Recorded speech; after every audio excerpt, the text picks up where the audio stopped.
শুরু করে দিই। সময় তো অনেক হয়ে গেল।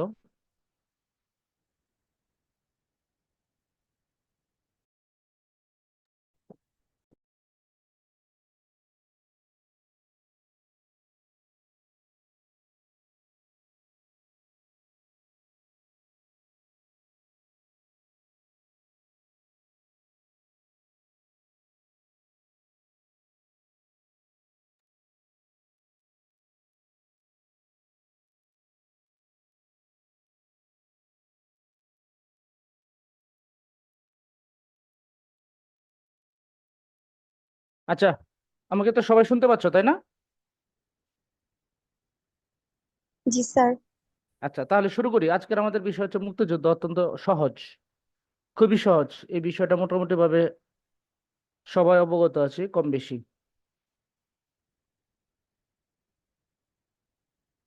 আহ অসহযোগ আন্দোলন ছিল 2 মার্চ থেকে 25শে মার্চ, এটা পড়তে হবে। আন্দোলনের প্রধান কারণ কি ছিল? 70 সালের নির্বাচনটাকে কেন্দ্র করে মূলত 1971 সালের গন্ডগোল যেটা হয়েছিল, সেটা মূল কারণটা হচ্ছে সেই 1947-এর যে দেশ ভাগ, তারপর থেকে মূলত হচ্ছে একের পর এক কারণ তৈরি হচ্ছে। তো 71 সালে যেটা, সেটা একেবারে রিসেন্ট, যেটা ছিল 1970 সালটাকে কেন্দ্র করে 71 সালের ঘটনা। তবে পশ্চিম পাকিস্তান এবং পূর্ব পাকিস্তানের যে দ্বন্দ্ব, সেটা কিন্তু সেই 47 থেকে শুরু। আচ্ছা, চারজন ছাত্রনেতা, যাদেরকে বলা হয় চার খলিফা, মুক্তিযুদ্ধের চার খলিফা, এই চারজন হচ্ছে স্বাধীন বাংলা ছাত্র সংগ্রাম পরিষদ গঠন করেছিল বঙ্গবন্ধুর নির্দেশে। 2 মার্চ তারিখটা খুব গুরুত্বপূর্ণ। এদিন কি করা হয়েছিল? প্রথম জাতীয় পতাকা উত্তোলন করা হয়েছিল কোথায়? ঢাকা বিশ্ববিদ্যালয়ের বটতলায়। কে করেছিল? আসম আব্দুর রব।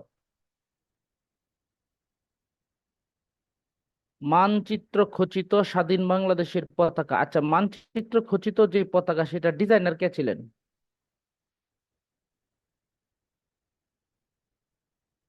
সেটা ডিজাইনার ছিলেন শিবনারায়ণ দাস। আর বর্তমানে আমরা যে পতাকাটা দেখি, সেটা ডিজাইনার কে? কামরুল হাসান স্যার। কামরুল হাসান। এখন আমরা যে এখন যে পত্রিকাটা পতাকাটা দেখি, এটা কিন্তু সেম। জাস্ট ওই লাল যে বৃত্তটা, সেটার মধ্যে আগে হচ্ছে বাংলাদেশের মানচিত্রটা ছিল। কামরুল হাসান উনি মানচিত্রটা সরিয়ে দিয়েছেন। এজন্যই বর্তমানে যে সেটা কামরুল হাসান হয়ে গেছে। আসলে বিষয়টা কিন্তু খুব আমাকে পীড়া দেয় বিষয়টা, যে শিবনারায়ণ দাস এত কষ্ট করে একটা পতাকা ডিজাইন করলো।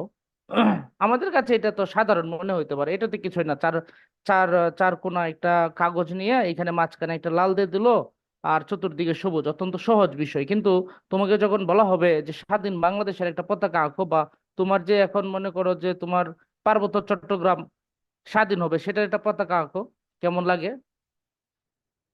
বানানোর পরে মনে হবে অত্যন্ত ইজি। জাপানের পতাকা চারদিকে সাদা, শুধু মাঝখানে লাল, অনেক ইজি। কিন্তু বানাইতে গেলে যখন একটা দায়িত্ব পড়ে, রাষ্ট্রীয় দায়িত্ব, তখন এটা অনেক কঠিন বানানোটা। তো শিবনারায়ণ দাস অনেক কষ্ট করে পতাকাটা ডিজাইন করলেন। আর এখান থেকে শুধু মানচিত্রটা সরিয়ে দিয়ে কামরুল হাসান ডিজাইনার হয়ে গেল, এটা কতটুকু যুক্তিযুক্ত? আমার কাছে মনে হয় এটা একেবারে অযৌক্তিক। এখানে কামরুল হাসানের তো কোনো অবদান নাই। তিনি তো শুধু মানচিত্রটা কেটে ফেলেছেন, আর তো কোনো অবদান নাই। তাহলে এটা কামরুল হাসানকে কেন দেওয়া হয়? এটা তো এখনো শিবনারায়ণ দাস এককভাবে তার এই ক্রেডিট পাওয়ার কথা, এককভাবে। এখানে আর কোনো অংশীদার থাকার কথা না। যাই হোক। উম স্বাধীনতার ইশতেহার মার্চের 3 তারিখ। এটা হচ্ছে পল্টন ময়দানে করা হয়েছিল। এখানে বঙ্গবন্ধুকে বাংলাদেশের সর্বাধিনায়ক ঘোষণা করা হয়। আমি তোমায় ভালোবাসি, আমার সোনার বাংলা আমি তোমায় ভালোবাসি, এটাকে জাতীয় সঙ্গীত হিসেবে স্বীকৃতি দেওয়া হয়। আচ্ছা, তারপরে হচ্ছে বঙ্গবন্ধুকে জাতির জনক উপাধি দেওয়া হয়। কে দিয়েছিলেন? ডাকসু। এগুলা এখন আমরা পড়তেছি, এগুলো তো আসবে না। কি মনে হয় তোমাদের, এগুলো আসবে এখন? আচ্ছা, তারপরে পড়ি, এগুলো আসবে না। আচ্ছা, এটা আমরা দেখি মুক্তিযুদ্ধের প্রথম শহীদ। স্যার এগুলোর পরিবর্তে কি অন্য কিছু করতে হবে? এখনো তো বোঝা যাচ্ছে না, অন্য কিছু বলতে হয়তো মুক্তিযুদ্ধ থেকে যদি প্রশ্ন আসে জিয়া সম্পর্কে প্রশ্ন আসতে পারে, জিয়াউর রহমান সম্পর্কে প্রশ্ন আসতে পারে, কিন্তু আমাদের যে শীটটা ডিজাইন করা এটা, এটাতে জিয়াউর রহমানের তেমন কোনো কিছুই নাই। তো সেক্ষেত্রে তোমরা হচ্ছে একটু ওই যে এগুলো ফলো করবা, ওই কারেন্ট অ্যাফেয়ার্স গুলো ফলো করবা। ওখানে জিয়া সম্পর্কে যেহেতু এখন নিউট্রাল গভর্নমেন্ট, সেক্ষেত্রে জিয়াকে প্রাধান্য দেওয়া হইতে পারে, অথবা যদি নির্বাচন হয় রিসেন্টলি সেক্ষেত্রে বিএনপি আসবে, আর 2 বছর পরে হলো বিএনপি আসবে।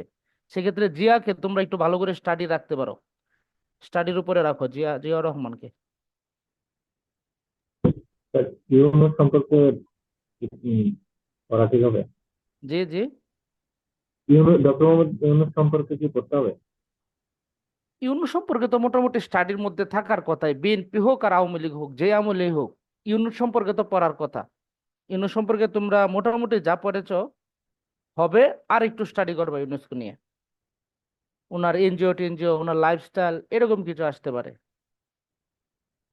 সম্ভাবনা আছে আর কি, নাও আসতে পারে, কারণ এই গভর্নমেন্ট কতদিন রান করে ঠিক নাই। তোমরা জিয়া সম্পর্কেও পড়বা, ইউনূস সম্পর্কেও পড়বা। বঙ্গবন্ধু থেকে আপাত দৃষ্টিতে মনে হচ্ছে না প্রশ্ন আসবে। আচ্ছা, মুক্তিযুদ্ধের প্রথম শহীদ।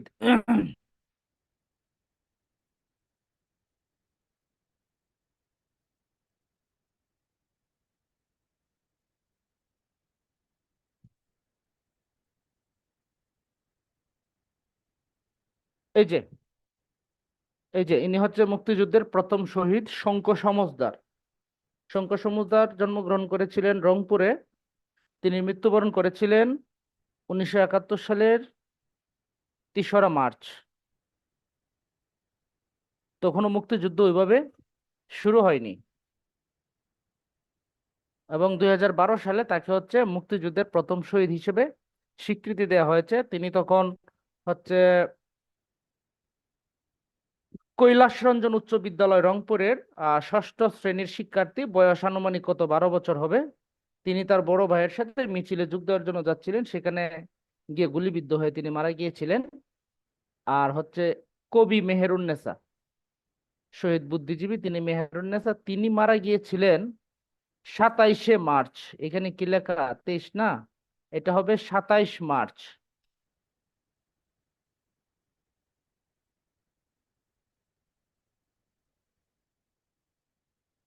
27 মার্চ 1971 সালে তিনি মারা গিয়েছিলেন।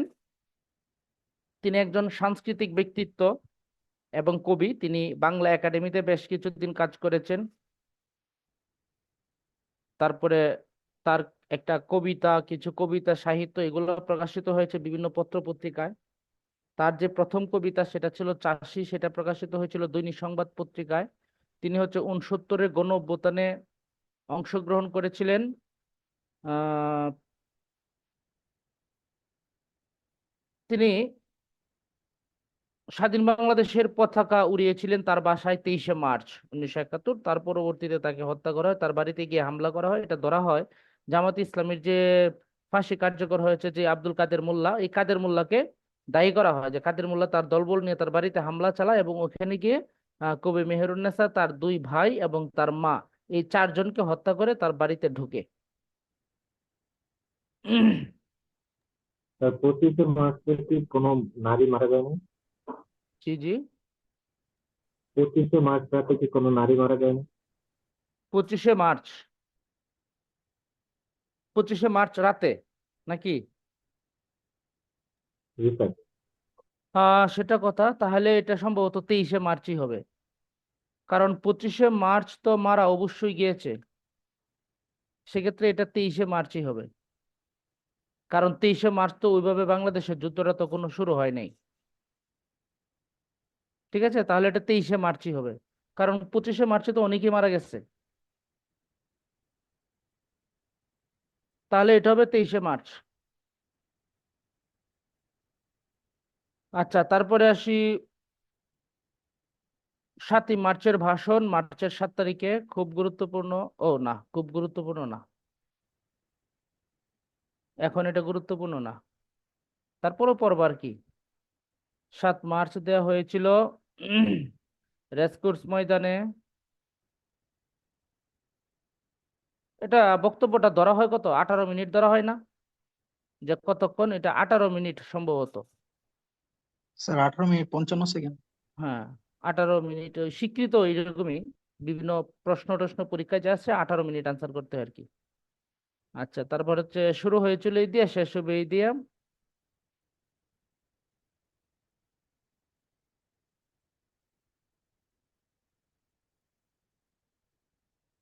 18 মার্চ হচ্ছে অপারেশন সার্চ লাইট যে হবে, সেটা 18 মার্চে কনফার্ম হয়ে গেছিল। টিক্কা খান, খাদিম, রাও ফরমান আলী এরা সহ সবাই মোটামুটি ফিক্সড করে ফেলছিল। 19 মার্চ প্রথম বিদ্রোহ হয়েছিল কোথায়? জয়দেবপুরে। আর এটার জন্য জয়দেবপুর যে চৌরাস্তা, সেখানে জাগ্রত চৌরঙ্গি নামে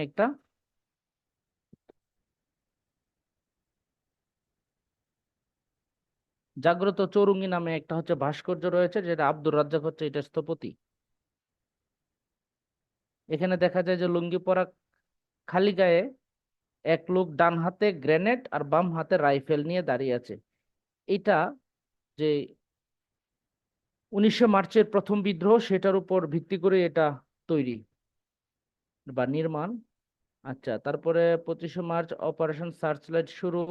26 মার্চ বঙ্গবন্ধুর ঘোষণা। এখন এই ইতিহাস কিভাবে রচিত হয় আল্লাহ জানে। বিএনপি যদি আসে, এই যে 25 মার্চে বিএনপির ঘোষণা, আবার বঙ্গবন্ধুর ঘোষণা, আবার বিএনপি দাবি করে জিয়াউর রহমানেরটা আগে, তাহলে কি জিয়াউর রহমানেরটা কি এভাবে বলবে নাকি যে জিয়াউর রহমান 25 মার্চ ঘোষণা করছিল, নাকি এইভাবে বলবে যে স্বাধীনতা ঘোষিত হয়েছে 27 মার্চ, কারণ বঙ্গবন্ধু তো 27 মার্চ, জিয়াউর রহমান তো 27 মার্চ দিয়েছিলেন। তাহলে এইটা বলবেন নাকি যে বাংলাদেশের স্বাধীনতা ডাক দিয়েছিলেন 27 মার্চ প্রথম জিয়াউর রহমান, এর আগে কেউ দেয় নাই। দেখা যাক ইতিহাস কিভাবে কি হয়। তারপরে তাকে গ্রেপ্তার করা হয়। তারপরে গ্রেপ্তার করে কোথায় নিয়ে যাওয়া হয়? করাচিতে, সেখানে হচ্ছে মিয়ানওয়ালি কারাগার। মিয়ানওয়ালি স্যার কারাগার হচ্ছে হ্যাঁ বলো। স্যার ওরকম হলে কি পিএসসি কি নতুন কোনো সিলেবাস দিবে? বুঝি নাই। মানে এই যে বাংলা বিশ্ববিদ্যালয়ের যে ইতিহাস যদি মানে অন্য খানে প্রশ্ন আছে, এটা কি পরীক্ষা হইলে বোঝা যাবে নাকি পিএসসি সিলেবাসে অ্যাড করবে? এটা হচ্ছে কিছু কিছু পরীক্ষা তো হবে। এই পরীক্ষাগুলোর দিকে তোমাদের একটু, ওই যে রিসেন্ট যে পরীক্ষাগুলো হবে, সেগুলা সেগুলোর প্রশ্নগুলো একটু তোমরা দেখবা, ওইখানে কি ধরনের প্রশ্ন আসে। এই প্রশ্নগুলো দেখেই বুঝতে পারবা যে কিরকম প্রশ্ন তোমাদের জন্য আসতে পারে। কারণ সাধারণ জ্ঞান তো আসলে অনেক কিছু চেঞ্জ হবে। যেমন মুক্তিযুদ্ধের সর্বাধিনায়ক আমি কিন্তু ছোটবেলায় পড়েছিলাম যে এম এ জি ওসমানী, ঠিক আছে?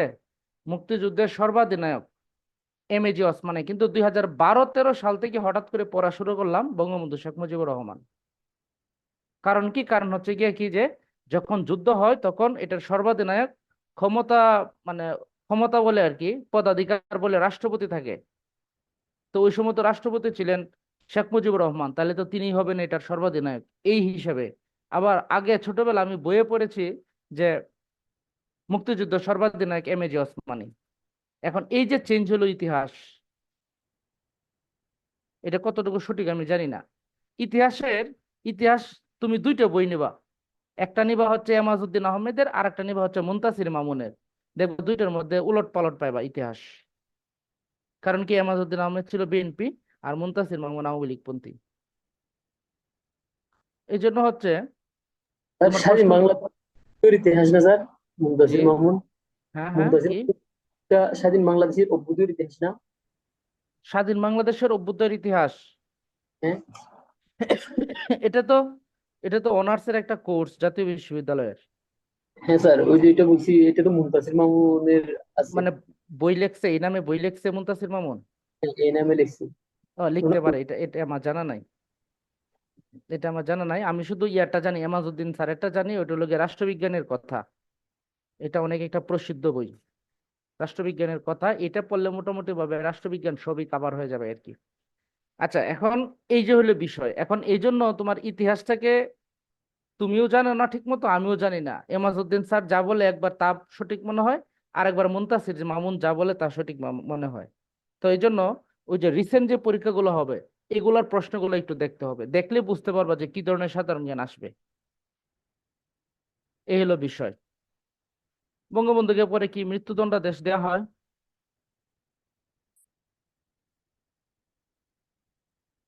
হিথ্রো বিমানবন্দর কোথায় অবস্থিত? ওটা হচ্ছে লন্ডন, হিথ্রো বিমানবন্দর, যেখানে বঙ্গবন্ধু গিয়ে নেমেছিলেন। তার পরবর্তীতে তিনি দেশে ফিরে এসেছেন 10 জানুয়ারি, তার মানে কি 8 জানুয়ারি মুক্তি এবং 10 জানুয়ারি 1952 দেশে ফিরত আসেন। আচ্ছা, এবার মুক্তিযুদ্ধকালীন কিছু অপারেশন হয়েছিল, এর মধ্যে গুরুত্বপূর্ণ হচ্ছে অপারেশন ব্লিজ। ব্লিজ মানে হচ্ছে কি, যে ক্ষিপ্র গতিতে আক্রমণ করে আবার সরে যাওয়া, হঠাৎ করে ক্ষিপ্র গতিতে আক্রমণ করে আবার সরে যাওয়া, এটাকে বলা হয় ব্লিজ। বঙ্গবন্ধুর হাতে ক্ষমতা না দিয়ে সকল রাজনৈতিক কর্মকাণ্ড নিষিদ্ধ করে সামরিক শাসনে ফিরে যাওয়ার ষড়যন্ত্রই ছিল অপারেশন ব্লিজ। বঙ্গবন্ধুর হাতে ক্ষমতা দেয়া যাবে না, না দিয়ে তারা হচ্ছে ওই পশ্চিম পাকিস্তানের যে শাসন সেটাই তারা ঠিক রাখবে। এই জন্য এই অপারেশন ব্লিজ পরিচালনা করা হয়েছিল। আচ্ছা, তারপর হচ্ছে অপারেশন সার্চ লাইট, এটা সম্পর্কে আমরা সবাই জানি। এদেশের মানুষ চায় না, এদেশের মাটি চায়, এটাকে বলা হয় কি পোড়ামাটি নীতি, তাই না? পোড়ামাটি নীতি কি, স্কচ আর্থ বা পোড়ামাটি নীতি। এটা হচ্ছে কি যে একটা জায়গার সবকিছু ধ্বংস করে দেয়া, সবকিছু একেবারে স্থাবর অস্থাবর সম্পদ যা আছে সবকিছু ধ্বংস করে দিয়ে শুধু মাটিটা থাকলেই হবে।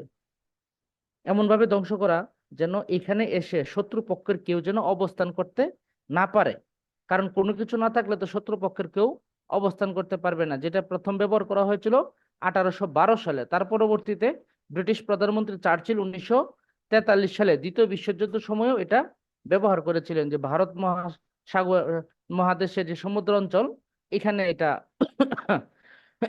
ব্যবহার করেছিলেন। তারপরে আসে অপারেশন বিগ বার্ড, এটা হচ্ছে বঙ্গবন্ধুকে খাঁচার মধ্যে ধরা আর কি। বঙ্গবন্ধুকে গ্রেপ্তারের জন্য পরিচালনা অভিযান, যখন বঙ্গবন্ধুকে গ্রেপ্তার করা হয় তখন বলা হয়েছিল the big bird in cage, অর্থাৎ খাঁচার মধ্যে ধরা পড়েছে। অপারেশন জ্যাকপট, এটা সম্পর্কে জানি। এটা হচ্ছে পরিচালনা করেছিল হচ্ছে 10 নম্বর সেক্টরের নৌবাহিনী সদস্যরা। অপারেশন হয়েছিল 14 আগস্ট 1971 সালে, এবং এটা দুইটা গানের মাধ্যমে সাংকেতিক চিহ্ন হিসেবে ব্যবহার করা হয়তো। একটা গান দিয়ে, মানে এর অর্থ হলো গিয়ে যে একটা গান যে 24 ঘন্টার মধ্যে আক্রমণ শুরু হবে, আর একটা গান ছিল অন্য আরেকটা গান, সেটা দিয়ে হচ্ছে আরেকটা সংকেত দেওয়া হতো। অপারেশন ক্লোজ ডোর, এটা গুরুত্বপূর্ণ। এটা হচ্ছে কি 1971 সালে মুক্তিযুদ্ধ শেষ হয়ে যাওয়ার পরে আহ তখন তো আর যুদ্ধের সময় তো আর অস্ত্রের কোনো হিসাব নিকাশ ছিল না, যে যেভাবে ব্যাপারে নিয়ে গিয়েছে। তো অপারেশন ক্লোজ ডোর হচ্ছে যে যুদ্ধের পরে সবাইকে বলা হয়েছিল যে যার হাতে অস্ত্র আছে, অবৈধ অস্ত্র সবগুলো, অবৈধ বৈধ সব অস্ত্র জমা দেওয়ার জন্য, অবৈধ বৈধ সব অস্ত্র জমা দেওয়ার জন্য। তার পরবর্তীতে যাদের বৈধতা আছে বা লাইসেন্স আছে তারা হচ্ছে ওই লাইসেন্স জমা দিয়ে বা লাইসেন্স দিকে তাদের অস্ত্রটা নিয়ে আসবে, কিন্তু সব অস্ত্র প্রথমে জমা দিতে হবে।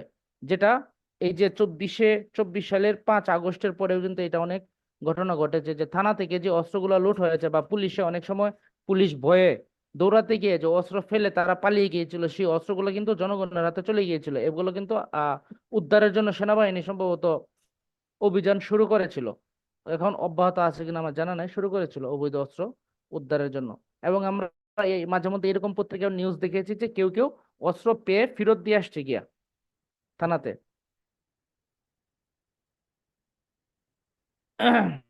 আচ্ছা, বঙ্গবন্ধুর পরে এম এ হান্নান, চট্টগ্রাম জেলা আওয়ামী লীগের নেতা, তিনি 26শে মার্চ দুপুর বেলা স্বাধীনতা ঘোষণা করেছিলেন। এর পরবর্তীতে 27শে মার্চ জিয়াউর রহমান ঘোষণা করেন, যা আন্তর্জাতিক গণমাধ্যম প্রচার করে।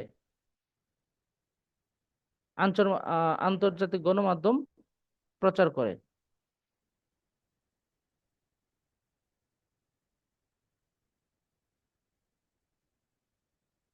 ওহ,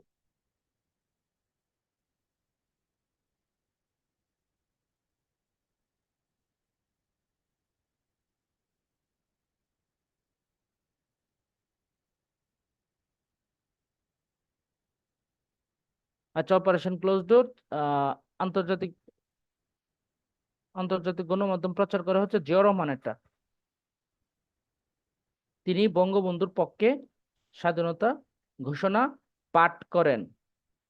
হ্যাঁ, স্বাধীনতা ঘোষণাপত্র পাঠ করেছিলেন বঙ্গবন্ধুর পক্ষে।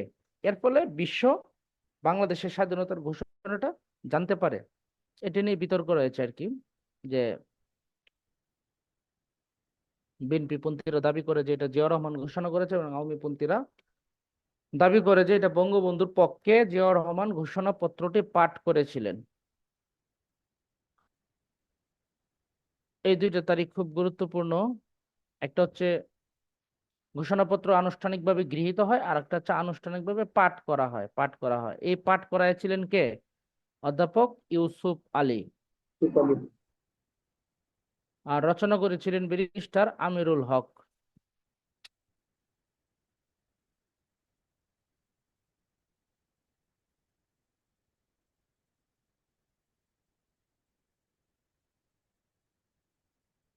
এটা রচনা করেছিলেন ব্যারিস্টার আমিরুল হক, আর পাঠ করেছিলেন অধ্যাপক ইউসুফ আলী। এবার আসি মুজিবনগর সরকার, যেটা হচ্ছে প্রবাসী সরকার নামেও পরিচিত ছিল। গঠিত হয়েছিল 10 এপ্রিল এবং শপথ নিয়েছিল 17 এপ্রিল। প্রধান ছিল শেখ মুজিবুর রহমান, অর্থাৎ রাষ্ট্রপতি। এটা হচ্ছে কুষ্টিয়া এবং বর্তমান হচ্ছে ভবের পাড়া গ্রামের বৈদ্যনাথতলার আম্রবাগানে, যেটার বর্তমান নাম মুজিবনগর। আর এটা কলকাতা 8 নং থিয়েটার রোডে এই যে মুজিবনগর সরকার গঠিত হয়েছিল সেটার হচ্ছে কার্যালয় স্থাপন করা হয়েছিল কলকাতার 8 নং থিয়েটার রোডে।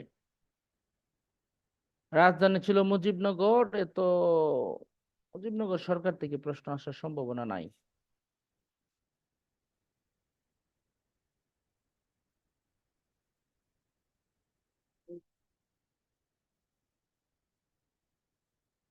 আচ্ছা, বাংলাদেশের পক্ষে রহমান সুবান কূটনীতিক, মুজিবনগর সরকারের প্রথম প্রতিনিধি এবং ভ্রাম্যমাণ কূটনীতিক। তারপরে ছিল আবু সাইদ চৌধুরী।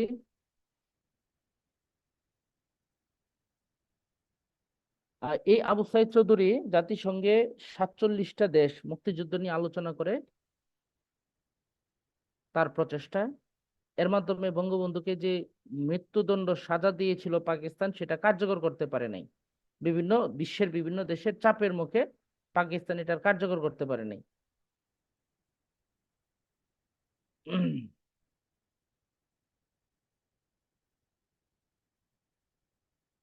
সবচেয়ে জনপ্রিয় গান ছিল মোরা একটি ফুলকে বাঁচাবো বলে যুদ্ধ করি। এই গানটার রচয়িতা কে?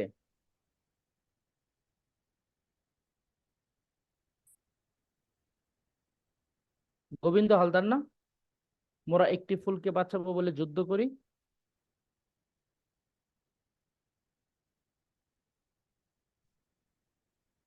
গোবিন্দ হালদার নাকি আপেল মাহমুদ?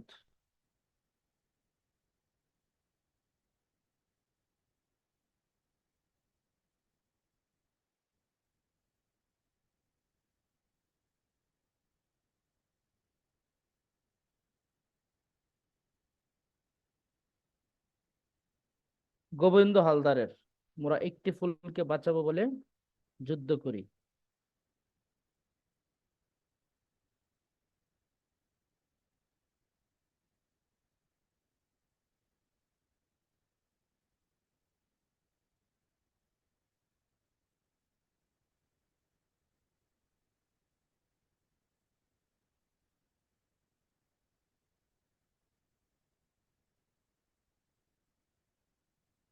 তারপরে হচ্ছে চরমপত্র এবং জল্লাদের দরবার। এই দুটো গুরুত্বপূর্ণ। স্বাধীন বাংলা বেতার কেন্দ্রের জনপ্রিয় সিরিজ চরমপত্র ও জল্লাদের দরবার। আর এগুলা পরিকল্পনা করতেন এবং উপস্থাপনা করতেন হচ্ছে এম আর আক্তার মুকুল। এম আর আক্তার মুকুলের নামটা হচ্ছে চরমপত্র এবং এই জল্লাদের দরবার এই সিরিজগুলোর সাথে খুবই ওতপ্রোতভাবে জড়িত।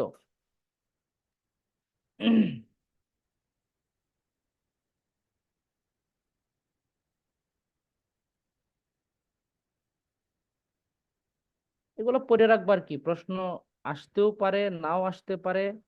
আবার ইতিহাস চেঞ্জও হইতে পারে।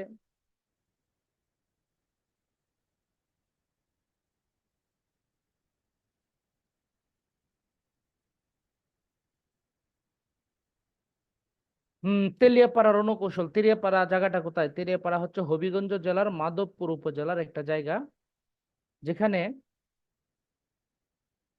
সেখানে যে চা বাগানের যে ম্যানেজার ছিলেন, সেখানে ওসমানীর নেতৃত্বে একটা মিটিং হয়েছিল পাকিস্তানি হানাদার বাহিনীর বিরুদ্ধে রণকৌশল তৈরি করার জন্য। তারা একটা মিটিং করেছিলেন, সেটি হচ্ছে তেলিয়াপাড়া রণকৌশল। ম্যানেজারের কক্ষটি তখন হচ্ছে সেক্টর সদর দপ্তর হিসেবে ব্যবহৃত হইতো আর কি। নিয়মিত বাহিনী,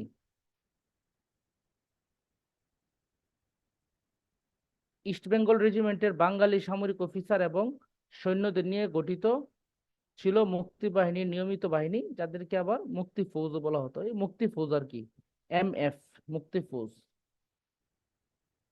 তারপর এটা মুক্তি বাহিনী হয়। আচ্ছা, দেশকে ওই সময় 11টি সেক্টর এবং 64টি সাব সেক্টরে ভাগ করা হয়েছিল, সাথে 3টা ছিল ব্রিগেড ফোর্স। 11টি সেক্টর, 64টি সাব সেক্টর এবং 3টা ব্রিগেড ফোর্স। আচ্ছা, সবাই কি আমার কথা শুনতেছো? সবাই কি অ্যাক্টিভ কিনা? জি স্যার। আমার তো মনে হচ্ছে আমি একা জি একাই স্যার। বলতেছি, কেউ কিছু বলে না। একজনে বলে জি স্যার, বাকি বাকিরা কি নাই? স্যার শুনতেছি তো। হ্যাঁ স্যার স্যার শুনতেছি স্যার। না, মাঝে মধ্যে কথা না বললে মনে হয় কি যে কেউ মনে হয় না আশেপাশে, আমি একা। হ্যাঁ স্যার আছি। আপনি প্রশ্ন প্রশ্ন মোডে করলেই কিন্তু হয়তো কথা সবাই রেসপন্স করতে, এখন তো সবাই আপনি পড়ে ও, পড়ে যাচ্ছে। সিলেট সিলেট সিলেট থেকে বলতেছো না? নাম কি? না স্যার, আমি কক্সবাজার থেকে বলছি। ও সরি সরি, কক্সবাজার, কক্সবাজার। নাম কি? রাহিমউদ্দিন। রহিমউদ্দিন। রহিমউদ্দিন। কক্সবাজার কোথায় বাড়ি? আমার বাড়ি হচ্ছে কক্সবাজার টেকনাফ। টেকনাফ। জি। ও, বদির এলাকা। হ্যাঁ হ্যাঁ। বদির কিন্তু মেয়ে বিয়ে দিছে আমার এলাকায়, নেত্রকোনা, জানা আছে এটা? জি স্যার। বদির একটা মেয়ে আমাদের এলাকায় বিয়ে হয়েছে আর কি। আব্দুর রহমান বদির মেয়ে নেত্রকোনায় বিয়ে হয়েছে। হ্যাঁ স্যার, ওনার তো স্যার অনেক ছেলে মেয়ে আছে, বউ বেশি তো স্যার। মানে বউয়ে অনেক, তা ছেলে মেয়ে তো অনেক থাকবে নাকি? হ্যাঁ হ্যাঁ, বলছে তো, কোনটা কে জানে। বিশেষ ওইটাই করে আর আমরা কি। শাওনার মানে একটা চিনি, ওইটা শাওনার মানে একটা ছেলে আছে, ওগুলি চিনি। ও টাকা দক্ষিণ সিটি কর্পোরেশনের আওয়ামী লীগের কি একটা হয়েছিল গতবার। আচ্ছা আচ্ছা, আমাদের এলাকায় ওনার একটা মেয়ে বিয়ে হয়েছে, এতটুকু জানি আর কি। এখন কোন বউয়ের এটা জানি না। আচ্ছা, যাই হোক, আহ 11টা সেক্টর ছিল, 64টা সাব সেক্টর ছিল, আর 3টা ব্রিগেড ফোর্স ছিল। আচ্ছা, আর অনিয়মিত বাহিনী অনেকগুলো ছিল বিভিন্ন সেক্টরের অধীনে।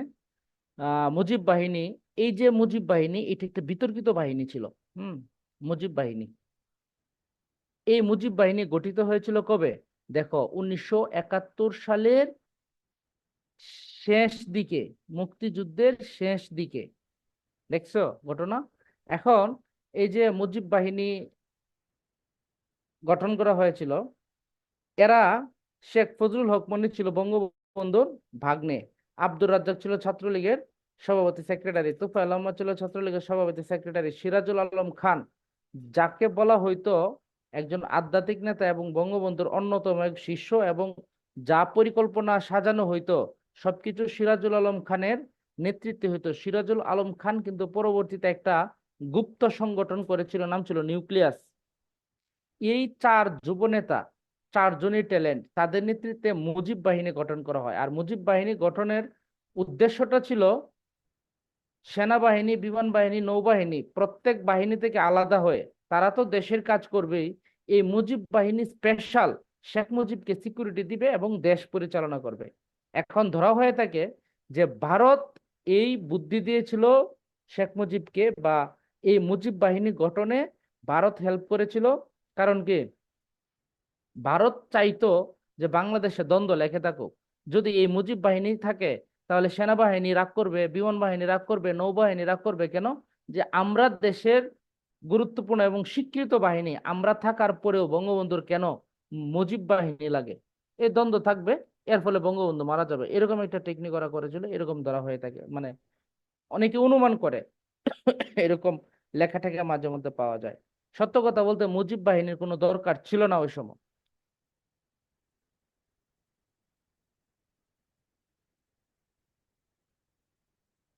আঞ্চলিক বাহিনী ছিল, যেমন কাদেরিয়া বাহিনী ছিল বঙ্গবীর কাদের সিদ্দিকীর, এটা যুদ্ধ করতে হচ্ছে টাঙ্গাইল এলাকায়। তারপরে আফসার বাহিনী ছিল ভালুকাতে। হেমায়েত বাহিনী ছিল ফরিদপুর বরিশাল এই অঞ্চলটাতে।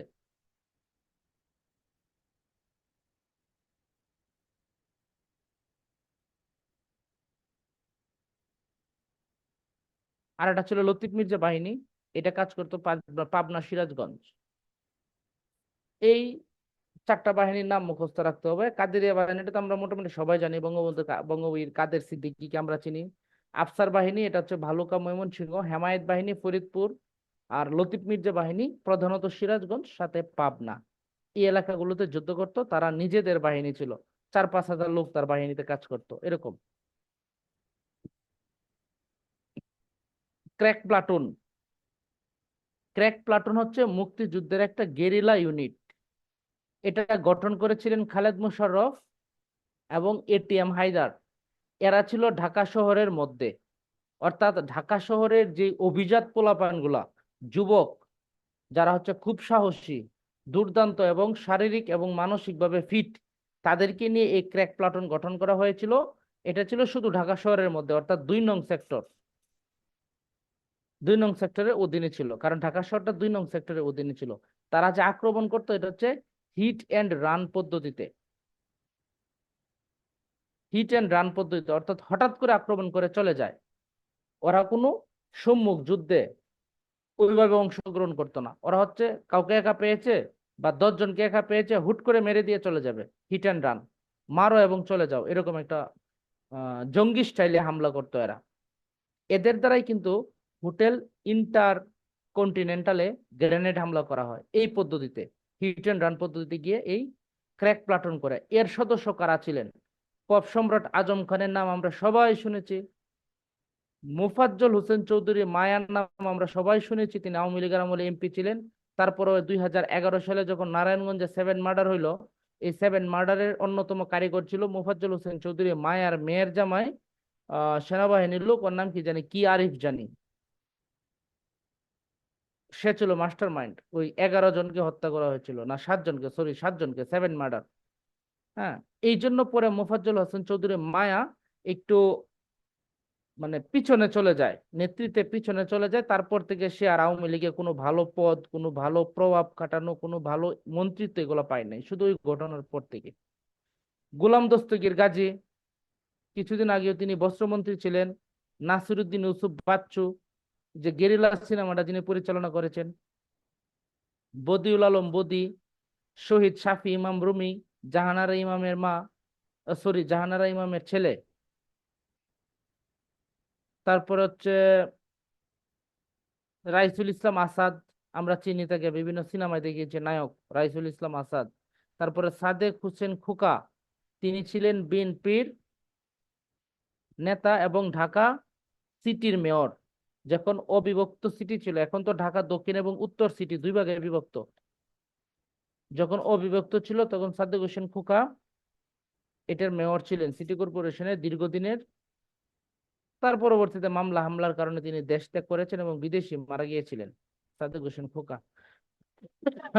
মুজিব বাহিনী এটা হচ্ছে একটা গেরিলা এবং গোলন্দাজ ইউনিট। এখানে যারা সরকারি ট্রেনিং প্রাপ্ত তারা এটার সদস্য ছিলেন। আচ্ছা, এবার দেখি সেক্টর।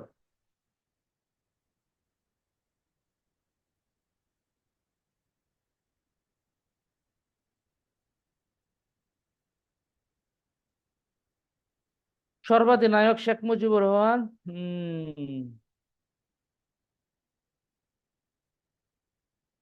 এটা একটা আমরা একটু টেকনিক দেখবো একটা। এটা হলো যে ক্র্যাক প্লাটুন, ক্র্যাক প্লাটুনের সদস্য। আচ্ছা, দেখা যায় তো নাকি, ভালোভাবে দেখা যায়?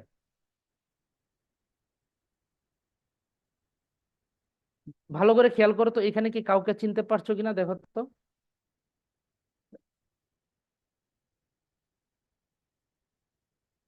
কাউকে চেনা যায়?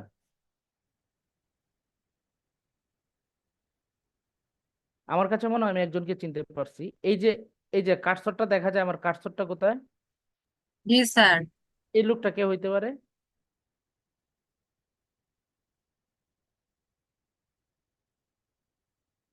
এই লোকটা হচ্ছে মোফাজ্জল হোসেন চৌধুরী মায়া, আমার খুব সম্ভবত ধারণা এই লোকটা হবে।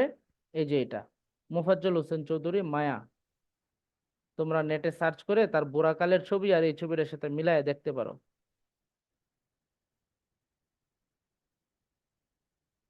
আচ্ছা, আমরা যখন হচ্ছে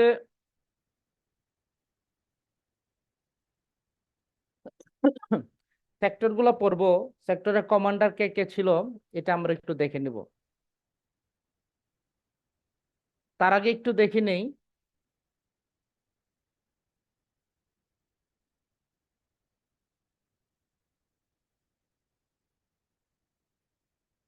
তার আগে আমরা একটু দেখে নিব হচ্ছে, এই যে দেখো 1 নম্বর সেক্টর কোথায় ছিল? 1 নম্বর সেক্টর হচ্ছে রহিমউদ্দিনের এলাকা দিয়ে শুরু, চট্টগ্রাম। তারপরে হচ্ছে ঢাকা 2 নম্বর। তারপরে হচ্ছে 3 নম্বর। আসলে এই কোনটা কোন এলাকায় এটা একটু কঠিন, কারণ এগুলোর হিসাব ভিন্ন ভিন্ন ছিল। তো এখানে কিছু কমন প্রশ্ন আছে, তোমরা বিগত সালের প্রশ্নগুলো ফলো করলে হবে। যেমন কি কমন প্রশ্ন যে ঢাকা কয় নাম্বার সেক্টরের অধীনে ছিল? 2 নম্বর, এটা কমন প্রশ্ন। নিয়মিত কমান্ডার ছিল না কোন সেক্টরের? 10 নম্বর সেক্টর। ভাইভাতে জিজ্ঞেস করতে পারে যে তোমার বাড়ি কোথায় এবং তোমার বাড়িটা কোন সেক্টরের অধীনে ছিল। যেমন আমার নেত্রকোনা, আমি ছিলাম 11 নম্বর সেক্টরের অধীনে। দেখো নিচ থেকে উপরে আস্তে আস্তে উপরে ওঠে চট্টগ্রাম, তারপরে 2 3 4 5, তারপরে চলে গেছে উত্তরবঙ্গ 6, তারপরে আবার নিচের দিকে নামা শুরু হয়েছে। রাজশাহী 7, যশোর কুষ্টিয়া 8, খুলনা বরিশাল 9, তারপর হচ্ছে গিয়ে পানির অঞ্চলটা। এটা মনে রাখবা যে চট্টগ্রাম দিয়ে শুরু, আস্তে আস্তে উপরে উঠে এবং মানচিত্রটা সবটা ঘুরে ঘুরে ঘুরে ঘুরে আবার বাম দিক দিয়ে নিচে নামে। এভাবে যদি মনে রাখো তাহলে হচ্ছে তোমার জন্য সহজ হয়ে যাবে।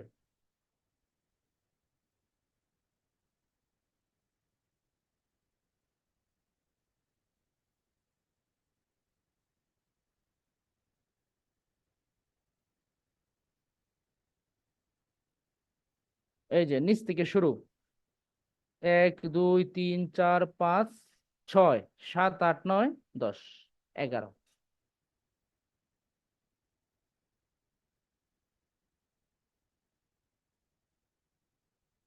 আচ্ছা, তাইলে এখন আমরা মনে রাখবো হচ্ছে এই যে এটা এটা আমরা একটু ওই একটা লাইন মনে রাখবো। জিয়ার খাস 10 বানুর ওজন শূন্যতা। জিয়ার খাস 10 বানুর ওজন শূন্যতা। তার মানে জিতে 1 নাম্বার জিয়াউর রহমান, অর্থাৎ 1 নং সেক্টরে ছিলেন জিয়াউর রহমান জিয়া। 2 নম্বরে খাসের খাতে খালেদ মোশাররফ, শতে শফিউল্লাহ। তার মানে 1 জিয়া, 2 খালেদ মোশাররফ, 3 শফিউল্লাহ। কে এম শফিউল্লাহ, এখানে তিনি কি লেখছে? কে এম শফিউল করিম না, এটা হবে কে এম শফিউল্লাহ। আচ্ছা, তাহলে জিয়ার 1 খা 2 শ 3, জিয়া রহমান, খালেদ মোশাররফ, শফিউল্লাহ। তারপরে দত্তে চলে যাব, দত্ত 4 নম্বরে কে ছিল? সি আর দত্ত। শতে শওকত আলী, মীর শওকত আলী 5 নম্বরে ছিলেন মীর শওকত আলী। বাতে Bashar, wing commander M A Bashar, তিনি ছিলেন 6 নম্বর। সাথে হচ্ছে নুরুজ্জামান, কাজী নুরুজ্জামান। বানুর নুতে নুরুজ্জামান, নুরতে নুরুজ্জামান, বাতে বাশার। তারপরে ওজন, ওতে ওসমান, আলী ওসমান চৌধুরী, না সরি আবু ওসমান চৌধুরী। 8 নম্বর সেক্টরে ছিলেন আবু ওসমান চৌধুরী। ওতে মানে ওসমান, যত হলো জলিল 9 নম্বরে ছিল মেজর জলিল। 10 নম্বরে ছিল না, মানে শূন্য, শূন্য মানে 10, 10-এ ছিল না। তাতে তাহের মানে 11 নম্বরে ছিল কর্নেল তাহের। এভাবে মনে রাখতে হবে। আরেকটা বিষয় আমরা মনে রাখতে পারি যে মুক্তিযুদ্ধে যারা কমান্ডার ছিল তাদের মধ্যে সবচেয়ে গুরুত্বপূর্ণ ব্যক্তি হচ্ছে মেজর জিয়াউর রহমান। তার কারণ কি, মেজর জিয়াউর রহমানকে এখনো আমরা, তার যে অনুসারী এখনো কিন্তু বাংলাদেশে রয়েছে একটা বৃহৎ অংশ তার অনুসারী। এই উইং কমান্ডার যারা ছিল তাদের মধ্যে কিন্তু, সেক্টর কমান্ডার যারা ছিল তাদের মধ্যে কিন্তু এরকম কোনো ব্যক্তি নাই যার বৃহৎ একটা অনুসারী এখনো বাংলাদেশে পাওয়া যায়। সেক্ষেত্রে জিয়াউর রহমানকে আমরা আগায় রাখতে পারি, 1 নম্বরে রাখতে পারি জিয়াউর রহমানকে। যুদ্ধে সবচেয়ে কৌশল বলো আর হচ্ছে উম সামরিক দিক থেকে বলো, সব দিক থেকে চৌকস ছিল খালেদ মোশাররফ। তাইলে জিয়াউর রহমানের পরে আমরা খালেদ মোশাররফকে বসাবো, তারপরে শফিউল্লাহ। কারণ এই 3টে নামই আমাদের কাছে পরিচিত, জিয়াউর রহমান, খালেদ মোশাররফ, শফিউল্লাহ। এবং এই 3জন ব্যক্তি নামে কিন্তু 3টা ব্রিগেড রয়েছে। একটা হলো এস ফোর্স, একটা হলো জেড ফোর্স, একটা হলো কে ফোর্স। এস ফোর্স মানে খালেদ মোশাররফের নামে, সরি, এস ফোর্স মানে শফিউল্লাহ নামে, কে ফোর্স মানে খালেদ মোশাররফের নামে, আর জেড ফোর্স মানে জিয়াউর রহমানের নামে। এই S force, Z force, K force, এই 3জনের নামে 3টা ব্রিগেড রয়েছে। তাহলে এই 3জন ব্যক্তিকে তো আমরা সেক্টর কমান্ডারের দিক থেকে উপরে রাখবো, সবার উপরে 1 2 3। এই তিন তিন কমান্ড সেক্টরে থাকবে এই 3জন কমান্ডার। তারপরে 4, 4 মানে আমরা যখন ইংরেজিতে লিখি কি করেন, কে আই, কি, কে ও আর এন, কি করেন, এরকম। তো যখন 4 লিখবো তখন কি হবে, সি এ আর, 4। 4 মানে সি আর দত্ত, সি আর 4, সিতে 4 হবে সি আর, চিত্তরঞ্জন দত্ত। এবার মনে রাখতে পারি। 5 নাম্বার হচ্ছে মীর শওকত আলী। 5 নাম্বার শব্দটা 5, সংখ্যাটা যেমন অড, মীর শব্দটাও কিন্তু অড। মীর, আমরা সেই 1757 সালের পর থেকে মীর শব্দটাকে আমরা নেগেটিভ ভাবে দেখি, বা মীর যখন শুনি তখনই মীর জাফরের কথা মনে হয়ে যায়। একটা অড শব্দ, একটা অড সংখ্যা 5। 6 হচ্ছে খুব সুন্দর একটা সংখ্যা, যেটাকে 2 দিয়ে ভাগ যায়, 3 দিয়ে ভাগ যায়, খুব সুন্দর। যে জন্য বাসার এই নামটার সাথে একটা সরলতা জড়িত। আমি বাসার নামে যতজনকে পাইলাম সবাইকে আমি দেখলাম খুব সরল, সিম্পল, স্মার্ট মানুষ, এবং নামটাও খুব সুন্দর বাসার।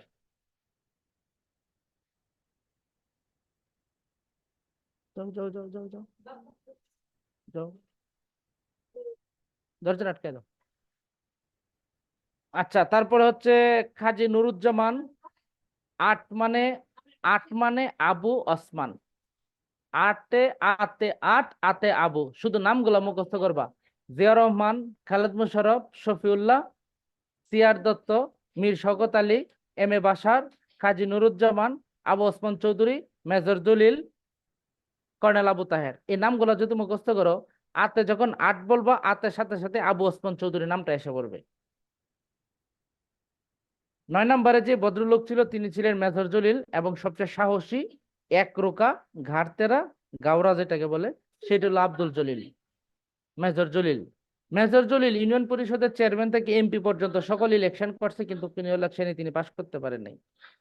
তিনি ছিলেন মূলত বাম ধারা রাজনীতিবিদ, জাসদ বা যে সম্ভবত জাসদই করতেন, তিনি কর্নেল তাহেরের সাথে সম্ভবত জাসদ করতেন। 9 সংখ্যাটা যেমন জটিল, এই জলিল ছিলেন এমন জটিল একজন মানুষ, যিনি বঙ্গবন্ধুর কথা শুনতেন না। যুদ্ধ যখন শেষ হয়ে গেল তখন 9 নাম্বার সেক্টরে তো তিনি যুদ্ধরত ছিলেন। 9 নাম্বার সেক্টরটা আমরা একটু দেখি কোথায়। 9 নাম্বার সেক্টর হচ্ছে খুলনা, বরিশাল, এই অঞ্চলটাতে 9 নাম্বার সেক্টর। তো বঙ্গবন্ধু ঢাকা থেকে বললেন যে কাদের সিদ্দিকী ওইখানে ছিলেন, তো একটা হেলিকপ্টার পাঠায়া কাদের সিদ্দিকীকে বললেন যে যুদ্ধ তো শেষ, এখন আমাদের যারা সেক্টর কমান্ডার আছি বা আমরা যারা খুব গুরুত্বপূর্ণ ব্যক্তি আছি তারা খুব দ্রুত ঢাকায় আসতে হবে, যে জন্য খুব দ্রুত ঢাকায় আসতে হবে। তো বঙ্গবন্ধু কি করেছে, একটা হেলিকপ্টার পাঠিয়ে বলে দিয়েছে বঙ্গবীর কাদের সিদ্দিকীকে যে মেজর জলিলকে সাথে নিয়ে এসো এক হেলিকপ্টারে। তখন কাদের সিদ্দিকী যখন মেজর জলিলকে এই কথা বললেন, তখন মেজর জলিল আসে নাই। কারণ কি, মেজর জলিলের কথা হচ্ছে যে আমাকে কাদের সিদ্দিকী কেন বলবে, আমাকে বঙ্গবন্ধু ফোন দিয়ে বা কোনো মাধ্যমে বলবে যে একটা হেলিকপ্টার পাঠিয়েছি, কাদের সিদ্দিকী আসবে, তুমিও সাথে আসবা। এটা বঙ্গবন্ধু তাকে বলতে হবে, নাইলে সেই হেলিকপ্টারে করে আসবে না। পরে সে হেলিকপ্টারে আসে নাই। সে কাদের সিদ্দিকীকে বলে দিয়েছে যে হেলিকপ্টার আপনার জন্য বঙ্গবন্ধু পাঠিয়েছে, আমার জন্য না, আমি হেলিকপ্টারে যাব না। এরকম একজন ঘাটতেরা লোক ছিলেন এই মেজর জলিল।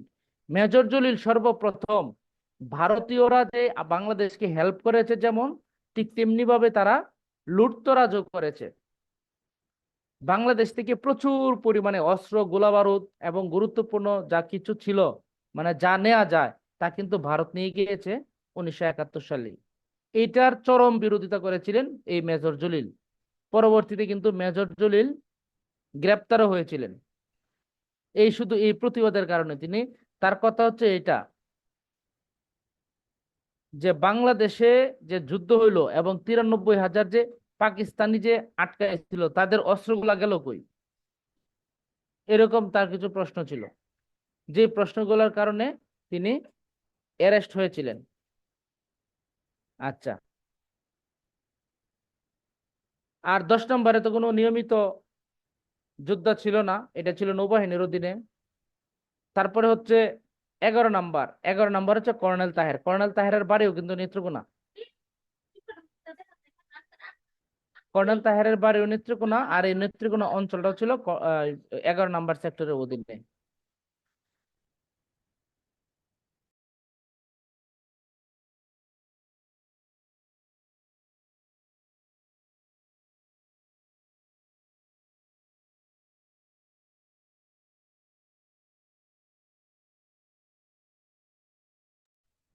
আচ্ছা, তাহলে মনে থাকবে তো যেভাবে বললাম, জিয়ার খাস, 10 বানুর, অজন শূন্যতা, এইভাবে এই 11 জন সেক্টর কমান্ডারকে আমরা মনে রাখতে পারি। আচ্ছা,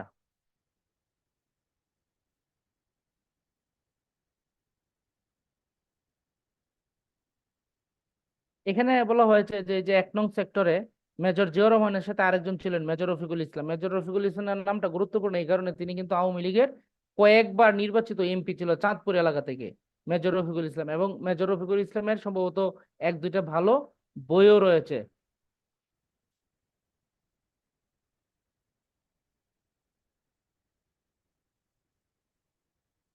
এটা স্যার 4-এর পরে 10 দিছে, 4-এর পরে 5, 6, 7, 8 এগুলো নেই। 5, 6, 7, 8 এগুলো নাই, এগুলো হয়তো প্রয়োজন মনে করেন। কিন্তু আমার কথা হচ্ছে সেক্টর কমান্ডার 11টা, এগুলো হচ্ছে বাংলাদেশের স্থায়ী সম্পত্তি বা সম্পদ। আমি যেটা মনে করি 11টা সেক্টর আর 11টা সেক্টর কমান্ডারের নাম মুখস্থ রাখা, এটা স্থায়ী জ্ঞান বা স্থায়ী মেমোরি, এগুলা আমাকে রাখতে হবে। যে আমি মনে করি, যে জন্য আমি তোমাদেরকে সবগুলাই পড়াইলাম আমার মতো করে, আমি যেভাবে মনে রাখি, কারণ 11টা নাম তো মুখস্থ রাখা সম্ভব না। আমি এইভাবে মনে রাখি যে বাংলাদেশে 3 জন গুরুত্বপূর্ণ ব্যক্তি যাদের নামে 3টে ফোর্স রয়েছে, জিয়াউর রহমান, খালেদ মোশাররফ, শফিউল্লাহ, তার মানে এরা 1, 2, 3, এই 3টা সেক্টরে এই 3 জন বসবে। এই 3 জনের মধ্যে সবচেয়ে মেধাবী জিয়াউর রহমান 1 নম্বরে, সবচেয়ে যুদ্ধ মানে ভালো যোদ্ধা ছিলেন খালেদ মোশাররফ, তিনি 2 নম্বরে, আর শফিউল্লাহ এমনিতেই 3 নম্বরে। 4-এ কি সিআর দত্ত, 5-এ কি মীর শওকত আলী, 6-এ বাসার সাথে নুরুজ্জামান, 8-এ আবু ওসমান চৌধুরী, 9-এ জলিল, 10-এ নাই, 11-তে তাহের। এইভাবে যদি তুমি মনে রাখো তাহলে মনে রাখা সম্ভব। মুখস্থ করে তুমি কতদিন মনে রাখবা? মুখস্থ তো সম্ভব না। এখানে দেয় না হয়তো প্রয়োজন মনে করেন, তবে আমি মনে করি 11টা নাম তোমাদের মুখস্থ রাখা উচিত।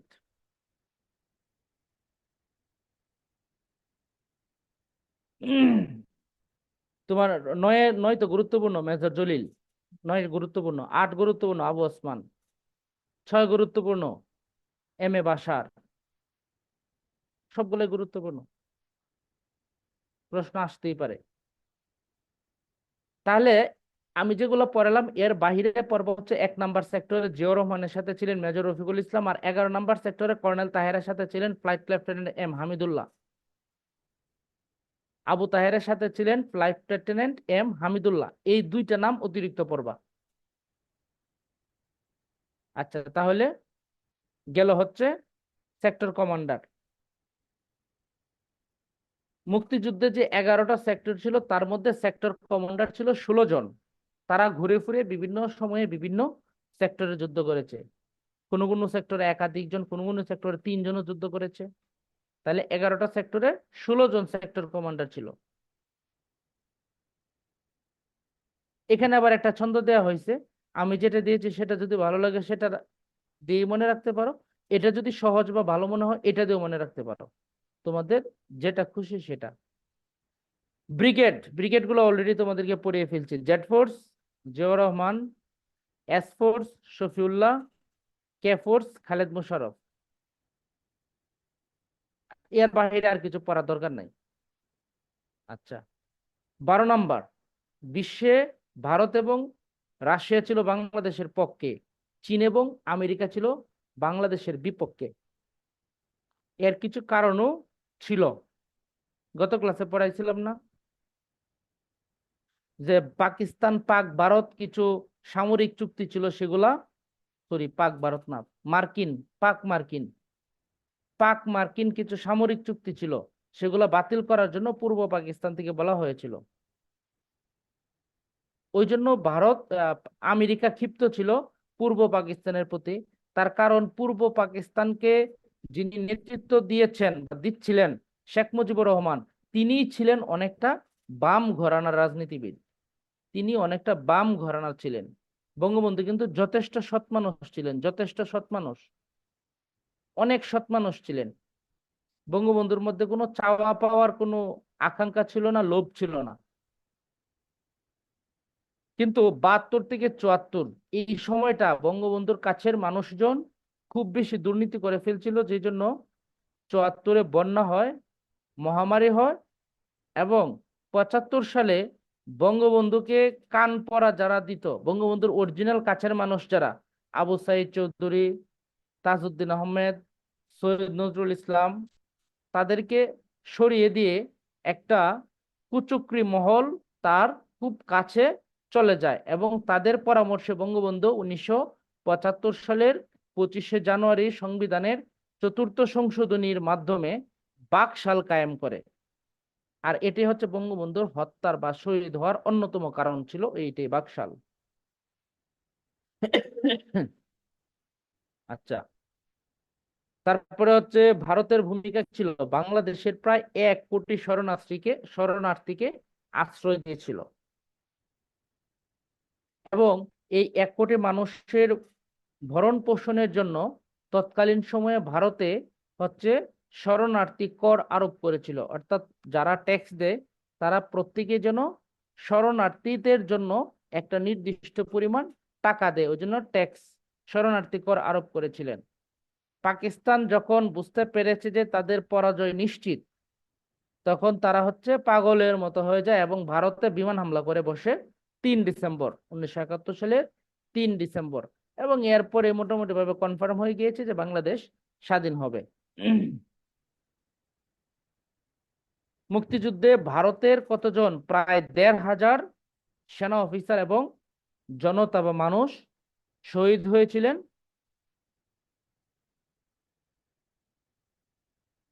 দেবদুলাল বন্দ্যোপাধ্যায়ের উপস্থাপনায় আকাশবাণী কলকাতা থেকে প্রচারিত হতো সংবাদ পরিক্রমা। আকাশবাণী হতে প্রচারিত হতো সংবাদ পরিক্রমা, কার উপস্থাপনায়? দেবদুলাল বন্দ্যোপাধ্যায়। সোভিয়েত ইউনিয়ন ছিল বাংলাদেশের পক্ষে। আচ্ছা, মুক্তিযুদ্ধের সময় যুদ্ধবিরতির প্রস্তাবের বিপক্ষে রাশিয়া 3বার ভেটো দেয়। যখন আমেরিকা বুঝতে পারছিল যে বাংলাদেশ স্বাধীন হয়ে যাবে, তখন যুদ্ধটা থামানোর জন্য আমেরিকা প্রস্তাব দেয় যে আমরা যুদ্ধ থামায় দিই এবং এটা আলাপ আলোচনার মাধ্যমে মীমাংসা করি। কিন্তু এখানে ভেটো দেয় রাশিয়া যে না, যুদ্ধ থামানো হবে না, যুদ্ধ যেভাবে চলছে সেভাবে চলুক। কারণ রাশিয়া বুঝতে পেরেছিল যে বাংলাদেশ স্বাধীন হয়ে যাবে, আর আমেরিকাও বুঝতে পারছিল যে পাকিস্তান হেরে যাবে। যেই জন্য আমেরিকা চাচ্ছিল না যে বাংলাদেশ স্বাধীন হোক, একটা যুদ্ধবিরতির প্রস্তাব দিয়া এটাকে আটকায় রাখি, ঝুলায় রাখি আর কি। তো ভেটো মানে হচ্ছে আমি ইহা মানি না, আর ভেটো প্রদান করতে পারে জাতিসংঘের যে 5টা স্থায়ী দেশ আছে, এই 5টা দেশ হচ্ছে ভেটো অধিকার রাখে, আর আর কোনো দেশের নাই। তো সেক্ষেত্রে হচ্ছে রাশিয়া ভেটো দেয়, এবং ভেটো দেওয়ার কারণে আমেরিকার যে যুদ্ধ বিরতির যে প্রস্তাব সেটা হচ্ছে টিকে নাই, সেটা বাতিল হয়, এবং যার জন্য বাংলাদেশ স্বাধীন হয়ে যায়।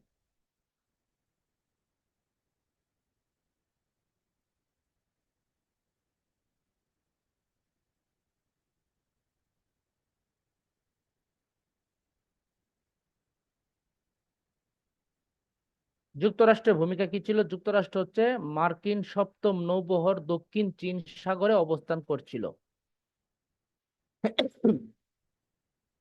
কারণ ওই সময় ভিয়েতনামে যুদ্ধ চলমান ছিল, সপ্তম নৌবহর দক্ষিণ চীন সাগরে অবস্থান করছিল। রিচার্ড নিক্সন বঙ্গোপসাগরে সপ্তম নৌবহর প্রেরণের নির্দেশ দেয় হচ্ছে 9 ডিসেম্বর। ইউএসএস এন্টারপ্রাইজ জাহাজের নেতৃত্বে টাস্কফোর্স 74 গঠন করে বঙ্গোপসাগর অভিমুখে তারা যাত্রা করে, সাথে সাথে রাশিয়াও এখানে হেল্প করে, এবং ভারত তাদের আইএনএস বিক্রান্ত থাইল্যান্ডের সমুদ্র সীমা ব্যবহার করে প্রতিরক্ষা বলয় তৈরি করে, এবং রাশিয়ার পঞ্চম নৌবহর বাল্টিক সাগর থেকে বঙ্গোপসাগর অভিমুখে যাত্রা শুরু করে, এবং এদের এই তৎপরতা থেকে ভারত তাদের যে সপ্তম নৌবহর এটা ফিরিয়ে নেয়। তারা আর বঙ্গোপসাগরের দিকে আসে না, কারণ তারা যদি আসে তাহলে এখানে যুদ্ধটা হয়তো এটা বিশ্বযুদ্ধ হয়ে যেতে পারে, কারণ রাশিয়া এবং ভারত দুইটা শক্তিশালী বড় দেশেই সরাসরি হস্তক্ষেপ করবে যদি আমেরিকা যদি সরাসরি হস্তক্ষেপ করে, যে জন্য আমেরিকাও চলে যায়, ভারত এবং রাশিয়াও পিছনে চলে যায়, তারা আর এগুলা আসে নাই। কনসার্ট ফর বাংলাদেশ হয়েছিল 1971 সালের 1 আগস্ট। কোথায় হয়েছিল? নিউ ইয়র্কের মেডিসন স্কোয়ার গার্ডেনে। এটার ব্যান্ড দল ছিল দ্য বিটলস। এখানে ছিল জর্জ হ্যারিসন এবং পণ্ডিত রবিশঙ্কর। জর্জ হ্যারিসন হচ্ছে ব্রিটিশ নাগরিক, আর অনুষ্ঠানের পরিচালক ছিলেন পল সিমার। এটা মূলত হচ্ছে কি জন্য করা হয়েছিল? বাংলাদেশের যে শরণার্থী তাদেরকে টাকা পয়সা বা তাদেরকে অনুদান দেওয়ার জন্য এটা করা হয়েছিল। সেপ্টেম্বর অন যশোর রোড, এটা হচ্ছে এলেন গিন্সবার্গ, মার্কিন কবি। এলেন গিন্সবার্গ কোন দেশের কবি? মার্কিন। এগুলো হঠাৎ করে দেখবা যে প্রশ্নে আসা পড়ছে যে এলেন গিন্সবার্গ কোন দেশের ছিলেন, হঠাৎ করে আসতেই পারে, আসতে কিন্তু আটকে যেতে হবে। এলেন গিন্সবার্গ হচ্ছে মার্কিন কবি, আমেরিকার কবি। তিনি রচনা করেছিলেন September on Jessore road.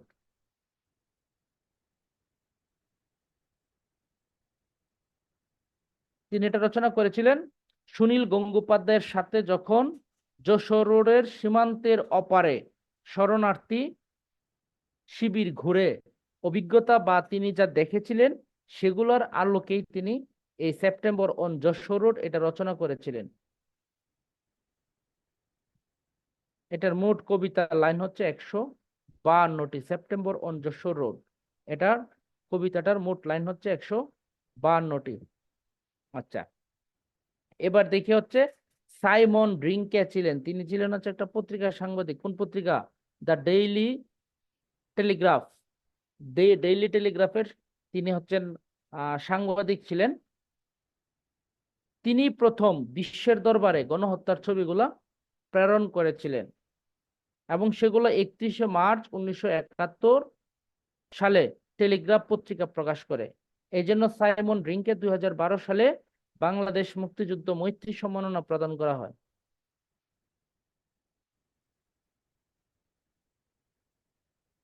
Antony Mascarenhas, তার একটা বিখ্যাত বই, দুইটা বই আছে, একটা হচ্ছে দ্য রেপ অফ বাংলাদেশ, আর একটা হচ্ছে বাংলাদেশ লিগাসি অফ ব্লাড। এই দুইটা বই তার খুবই গুরুত্বপূর্ণ। তিনি ছিলেন একজন সাংবাদিক, মর্নিং নিউজ, পাকিস্তানি পত্রিকা মর্নিং নিউজের সাংবাদিক ছিলেন।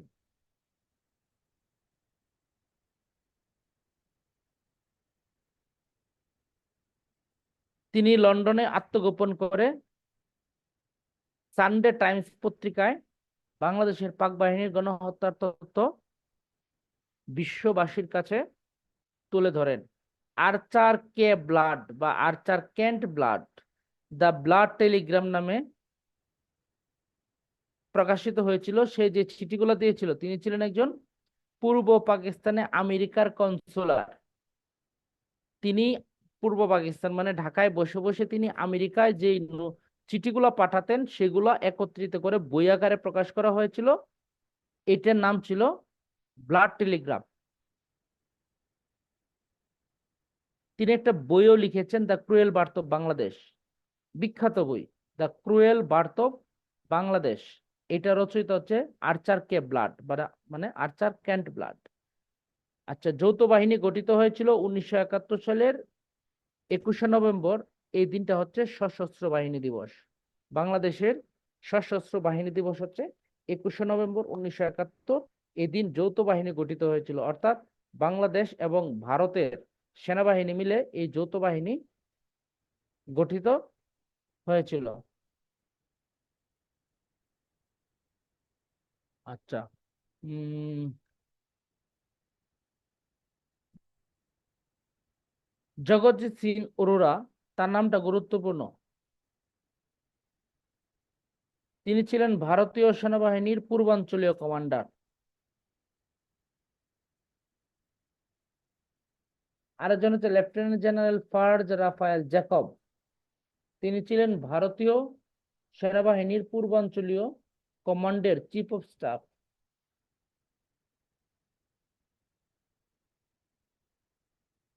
3 ডিসেম্বর পাকিস্তান ভারতে বিমান হামলা চালায়। 6 ডিসেম্বর যশোর জেলা প্রথম স্বাধীনতা লাভ করে। ভুটান এবং ভারত দুইটি বাংলাদেশকে 6 ডিসেম্বর স্বাধীনতা ঘোষণা করে বা স্বাধীন দেশ হিসেবে স্বীকৃতি দেয়। তার মধ্যে ভুটান দেয় আগে আর ভারত দেয় পরে।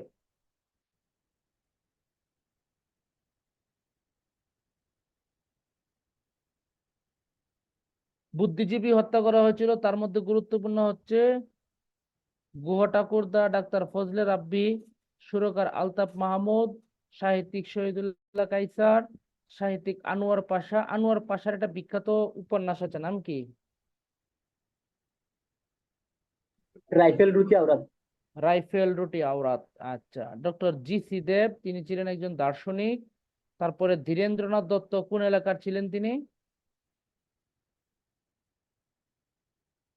কুমিল্লার মনে হয়। কুমিল্লা থেকে নির্বাচিত গণপরিষদ সদস্য ধীরেন্দ্রনাথ দত্ত, যিনি সর্বপ্রথম পাকিস্তান গণপরিষদে বাংলাকে অন্যতম রাষ্ট্রভাষা হিসেবে ব্যবহার করার জন্য দাবি করেছিলেন। সাংবাদিক সেলিনা পারভীন, সাহিত্যিক মনির চৌধুরী। মনির চৌধুরী তো অসংখ্য লেখা আমরা পড়েছি, তাই না? কি কি পড়েছি আমরা? নাটকই তো পড়েছি দুইটা, কবর নাটক, রক্তাক্ত প্রান্তর নাটক। পড়ি না আমরা? এই তোমরা পড়ো না এগুলা, কবর আর রক্তাক্ত প্রান্তর?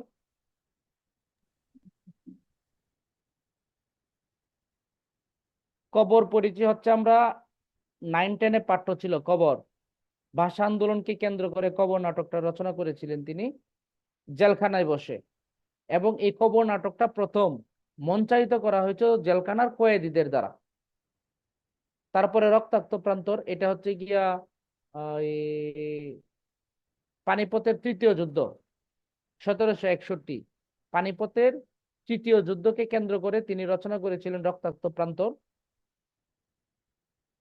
যেটা আমরা ইন্টারমিডিয়েটে পাঠ্য পেয়েছিলাম নাটকটা। তোমরা পাও নাই মনে হয়, তোমাদের সময় কি এগুলো পরিবর্তন হয়েছিল না?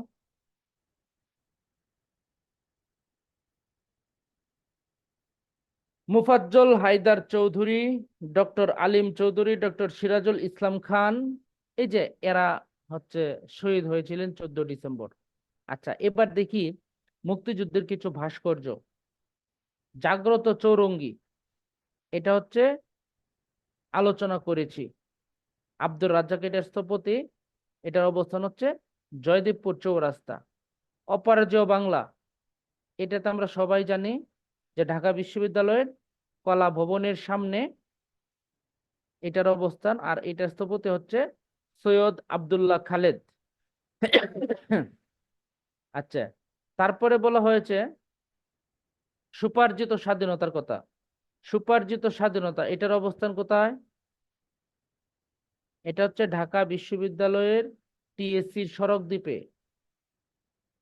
টিএসসির যে সড়ক দ্বীপ, একটা দোকান আছে ডাস, এই ডাসের ঠিক পিছনে হচ্ছে এই সুপার্জিত স্বাধীনতা, যেটার স্থপতি হচ্ছে শামীম শিকদার। সুপার্জিত স্বাধীনতা, এটার স্থপতি শামীম শিকদার। তারপরে বলা হয়েছে কোনটার কথা? স্বাধীনতা সংগ্রাম, এটাও শামীম শিকদার। এটা অবস্থান কোথায়? Fuller road. এটা দেখতে কেমন? এই যে এরকম। এটা হচ্ছে ফুলার রোডে অর্থাৎ এটা হচ্ছে যখন পলাশী মোড় দিয়ে ঢাকা বিশ্ববিদ্যালয়ে কেউ ঢুকবে, পলাশী মোড় দিয়ে একটু ঢোকার পরে দুইটা রাস্তা দুই দিকে চলে যাবে। যেটা সোজা যাবে সেটা হচ্ছে সরাসরি জগন্নাথ হলের পাশ দিয়ে কেন্দ্রীয় যে শহীদ মিনার সেদিকে। আর বাম দিকে যেটা যাবে সেটা হচ্ছে ফুলার রোড হয়ে বিসি চত্বর।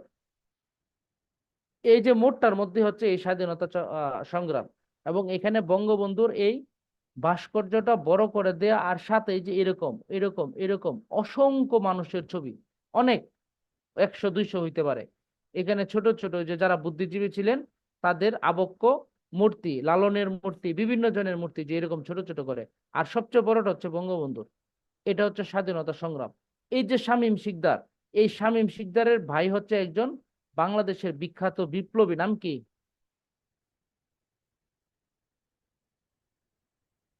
একজন বিপ্লবী রাজনীতিবিদ ছিলেন, পরে বঙ্গবন্ধু 1900,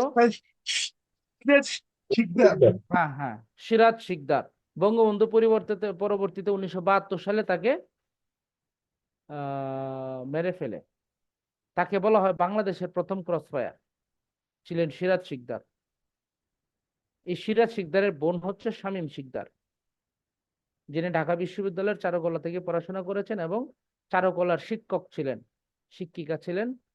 তিনি একটা সময় পর্যন্ত তিনি তার তিনি দেখতে ছেলেদের মতোই, অল টাইম ফতুয়া পরে আর প্যান্ট পরে। এই প্যান্টের নিচে তিনি অল টাইম একটা চাকু রাখতেন, কয়েক বছর চাকু রেখেছেন বঙ্গবন্ধুকে মারার জন্য।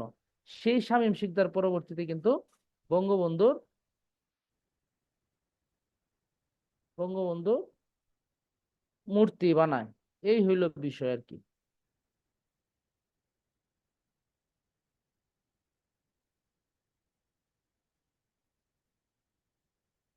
ওকে, স্বাধীনতা সংগ্রাম। তারপরে আমরা আসি সংসপ্তক। সংসপ্তকটা কেমন? সংসপ্তকটা হচ্ছে এই যে এরকম।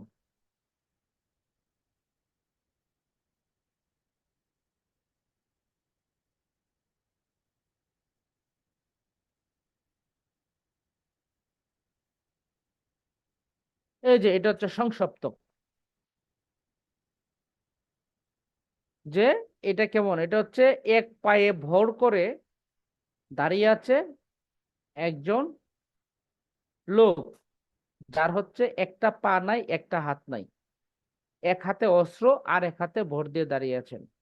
এটা স্থপতি হচ্ছে হামিদুজ্জামান খান। এটা জাহাঙ্গীরনগর বিশ্ববিদ্যালয়ে অবস্থিত। আচ্ছা, তারপরে বলা হচ্ছে সাবাস বাংলাদেশ। এটা হচ্ছে রাজশাহী বিশ্ববিদ্যালয়ে। আর এটার স্থপতি হচ্ছে নিতুন কুন্ডু। এইটা হচ্ছে সাবাস বাংলাদেশ। সাবাস বাংলাদেশ, এটা কবিতা আছে। এটা কার?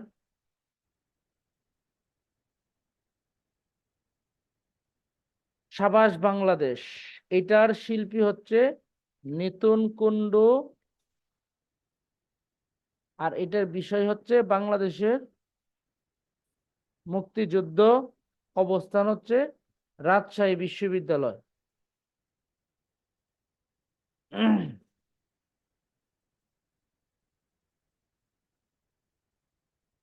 সাবাস বাংলাদেশ কবিতাটার রচয়িতা কে?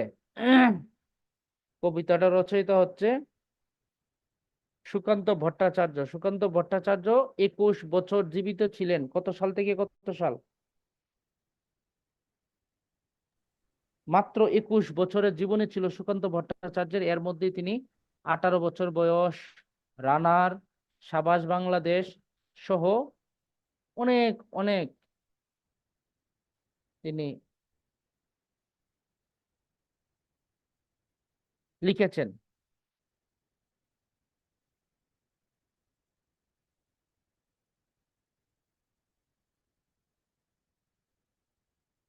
তিনি 1926 থেকে 1947 পর্যন্ত জীবিত ছিলেন এবং তার বাড়ি হচ্ছে গোপালগঞ্জের কোটালীপাড়ায়। সুকান্ত ভট্টাচার্যের কথা আমি বলছি।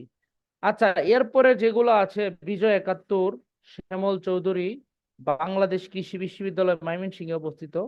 এই 7টাই বিভিন্ন সময় বিভিন্ন পরীক্ষায় আসে। আর যে বাকি অন্যগুলা সেগুলা খুব বেশি আসে না। তোমরা এক নজর দেখে নিও বাকিগুলা, তবে প্রথম 7টা যেগুলো আমি দাগিয়ে দিয়েছি সেগুলা অবশ্যই মুখস্থ রাখতে হবে, অবশ্যই। আর বাকিগুলোও একটু মাথায় রাখতে হবে আর কি। তারপরে এখানে বলা হয়েছে আমরা যেটাকে বলি স্মৃতিসৌধ, সেটার আসল নাম হচ্ছে সম্মিলিত প্রয়াস। আসল নাম সম্মিলিত প্রয়াস, আমরা এটাকে বলি স্মৃতিসৌধ। এটার অবস্থান কোথায়? সাভার। এটার স্থপতি কে? সৈয়দ মইনুল হোসেন। এটার উচ্চতা কত? 45.72 মিটার বা 150 ফুট। আচ্ছা, এখানে 7টা ফলক রয়েছে, যে 7টা ফলকের মাধ্যমে বাংলাদেশের 7টা ঘটনাকে স্মরণ করা হয়। 1 নম্বরে হচ্ছে ভাষা আন্দোলন, 2 নম্বর হচ্ছে 54 যুক্তফ্রন্ট নির্বাচন, 3 নম্বর হচ্ছে 56 শাসনতন্ত্র আন্দোলন, তারপরে 62 শিক্ষা আন্দোলন, 66 6 দফা, 69 গণ অভ্যুত্থান, 70 নাই 71 মুক্তিযুদ্ধ। এই 7টা বিষয়কে নির্দেশ করে 7টা ফলক। বলতো 1966 6 দফার প্রথম দফা কি ছিল? বাংলা এখন নতুন, না না, এটা স্যার 21 দফার প্রণয়ন দেওয়া ছিল। বলতো কি ছিল, বলো। স্বায়ত্ত শাসন, বুঝতে পেরেছো? Federal state. আমি তোমাকে এটা একটা সিস্টেম শিখাই দিই। তোমাদের মাথায় প্রথমে আসে কি? বাংলাকে অন্যতম রাষ্ট্রভাষা, এটা প্রথমে আসবে।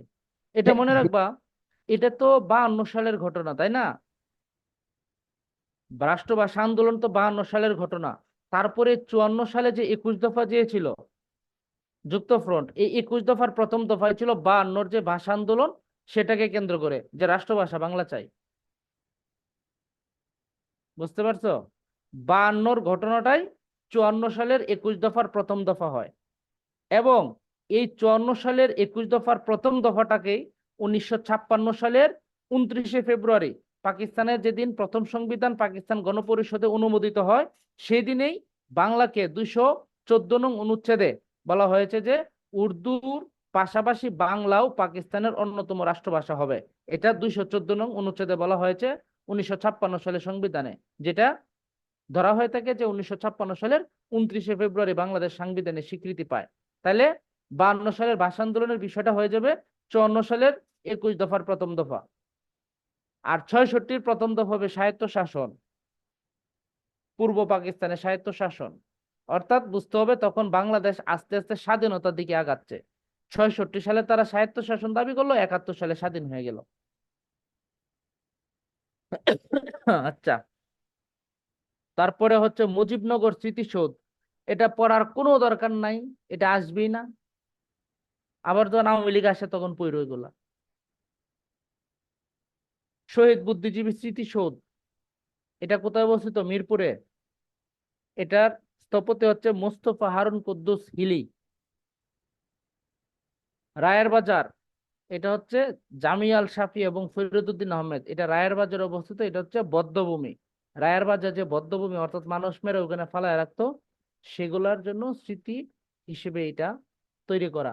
রাজারবাগ স্মৃতিসৌধ, এটা হচ্ছে মোস্তফা হারুন কুদ্দুস হিলি। এটা হচ্ছে 25শে মার্চ রাজারবাগ পুলিশ ট্রেনে পুলিশ হত্যাযজ্ঞের স্মৃতি বহন করে। এটা অবস্থান হচ্ছে রাজারবাগ, ঢাকা। শিক্ষা অনির্বাণ, শিক্ষা চিরন্তন, এই দুইটা মনে রাখবা। শিক্ষা চিরন্তন মানে যখন তোমরা যখন রেসকোর্স ময়দান বা বর্তমান সোহরাওয়ার্দী উদ্যানে তোমরা হচ্ছে শাহবাগ মোড় দিয়ে ঢুকবা বা ছবির হাট দিয়ে ঢুকবা বা চারুকলা অনুষদের ঠিক অপোজিটে যে গেটটা আছে এটাকে বলো ছবির হাট, ছবির হাট। এই ছবির হাট দিয়ে যখন ঢুকবা, ঢুকতেই দেখবা একটা আগুন জ্বলতেছে, এটা কখনোই নিবে না। এটি হচ্ছে শিক্ষা চিরন্তন, কখনো নিবে না, চিরদিনের জন্য এটা জ্বলতে আছে। এটা হবে শিক্ষা চিরন্তন। আর যেটা শিক্ষা অনির্বাণ সেটা হচ্ছে ঢাকা ক্যান্টনমেন্টের ভিতরে, ঢাকা সেনানিবাসে শিক্ষা অনির্বাণ। আর সোহরাওয়ার্দী উদ্যানে শিক্ষা চিরন্তন। বঙ্গবন্ধুর 7ই মার্চের ভাষণস্থল সংরক্ষণ, ওইখানে দাঁড়ায় বঙ্গবন্ধু ভাষণ দিয়েছিলেন। আর মুক্তিযুদ্ধে যে সেনাবাহিনীর সৈনিকরা মারা গিয়েছিলেন তাদের স্মৃতির জন্য শিক্ষা অনির্বাণ। মনে রাখবে এইভাবে আগুনটা চিরদিনের জন্য জ্বলতেছে। শিক্ষা চিরন্তন মানেই আগুন জ্বলতেছে, মানেই কোথা? সোহরাওয়ার্দী উদ্যান। মুক্তিযুদ্ধের জাদুঘর, এটা বর্তমানে আগারগাঁও, আগে ছিল সেগুন বাগিচা। তারপর হচ্ছে ভূগর্ভস্থ জাদুঘর, এটা কিন্তু এখন সোহরাওয়ার্দী উদ্যানে। সোহরাওয়ার্দী উদ্যানে, এটার আর্টিস্ট হচ্ছে কাশেম মাহবুব চৌধুরী এবং মেরিনা তাবাসসুম। কাশেফ মাহবুব চৌধুরী এবং মেরিনা তাবাসসুম, তারা দুইজন হচ্ছে এটার স্থপতি। মুক্তিযুদ্ধ বিষয়ক মন্ত্রণালয়, যুদ্ধাপরাধীদের বিচার, এটা তো আর আসবে না, শেষ, যুদ্ধাপরাধীদের বিচার আর আসবে না। এখন বলো কারো কোনো প্রশ্ন আছে কিনা, কারো কোনো প্রশ্ন?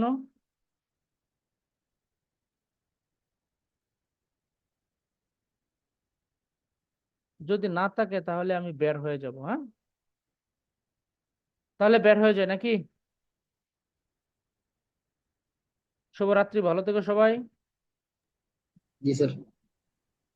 ওকে, স্যার ক্লাস কি শেষ? শেষ, জি। ওকে ঠিক আছে স্যার, আপনাকে ধন্যবাদ। আচ্ছা, ঠিক আছে।